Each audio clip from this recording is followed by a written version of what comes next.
Ses yeux étaient comme une flamme de feu. Une flamme de feu peut éclairer les choses. Les yeux du Seigneur sont comme une flamme de feu. Il peut sonder les reins et les cœurs des hommes. Apocalypse 2, 23. Rien ne peut lui être caché. Si ses yeux voient quelque chose qui s'oppose à sa volonté, il le jugera et le condamnera. Il est lumière, et il est lumière. Il est lumière, et il est lui-même l'illumination. Il met en évidence nos péchés afin que le juste demeure pur et que le méchant aille à la perdition. En parlant de l'apparition du Seigneur, le livre de Malachie déclare qu'il sera comme le feu du fondeur, chapitre 3, verset 2.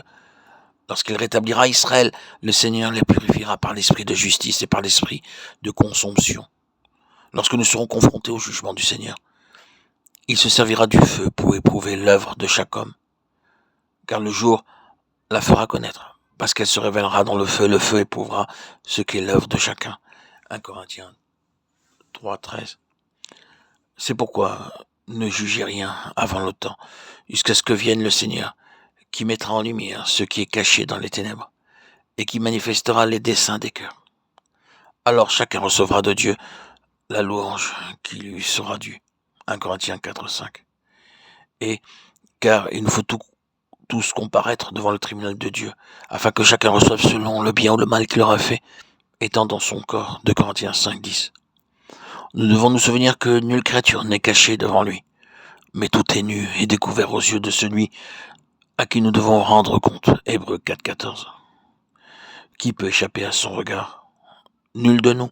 C'est pourquoi chantons aujourd'hui ce cantique chaque jour. Mes yeux, j'élève, la lumière du jugement m'examine. Puisse toute ma vie et mon œuvre soutenir le feu de ce grand jour. Ses pieds étaient semblables à de l'airain ardent. L'airain, dans l'écriture, symbolise le jugement. La cuve qui était placée entre la tente et l'autel, ainsi que le serpent fixé sur une perche dans le désert, étaient tous deux entièrement faits en airain. Exode 30, 18 et Nombre 21, 8, 9. Ses pieds étaient semblables à de l'airain brûlant. Cela nous montre que toutes ses œuvres, ses voies et sa marche sont entièrement justes.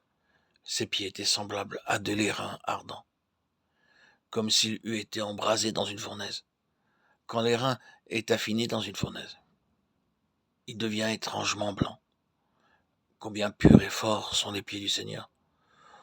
Tout ce que condamnent ses yeux pénétrants, ses pieds puissants le foule. Il jugera tout ce que ses yeux reconnaîtront coupable. Ses œuvres sont pures, tandis qu'il marche de manière si sainte au milieu de ses églises. Combien nombreuses sont les choses qu'il devra condamner.